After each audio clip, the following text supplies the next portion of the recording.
നമസ്കാരം. ദൈനംദിന ജീവിതത്തിൽ വ്യായാമത്തിന് വളരെ വലിയ പങ്കുണ്ട്. ജീവിതശൈലി രോഗങ്ങളായിട്ടുള്ള പ്രമേഹം, പൊണ്ണത്തടി, PCOD, തൈറോയിഡ്, കൊളസ്ട്രോൾ എന്നിങ്ങനെ ഒട്ടേറെ രോഗങ്ങൾക്ക് വ്യായാമം ചെറിയ ഒരു പരിഹാരം തന്നെയാണ്. നിത്യമായി വ്യായാമം ചെയ്യുമ്പോൾ ശരീരഭാരം നിലനിർത്താനും ശരീരത്തിന് ദൃഢത കൈവരുത്താനും സഹായിക്കുന്നു. വ്യായാമവും യോഗയും തമ്മിൽ വളരെ അടുത്ത ബന്ധമുണ്ട്. വ്യായാമം ശരീരത്തിന് ദൃഢത മാത്രം പ്രാധാന്യം ചെയ്യുന്നെങ്കിൽ യോഗ ശരീരത്തിനും മനസ്സിനും ഒരേപോലെ ഗുണകരമാണ്.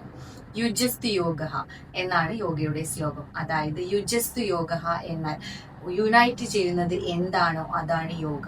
ശരീരത്തിനെയും മനസ്സിനെയും ഒരേപോലെ ഒന്നിപ്പിക്കുന്നതാണ് യോഗ.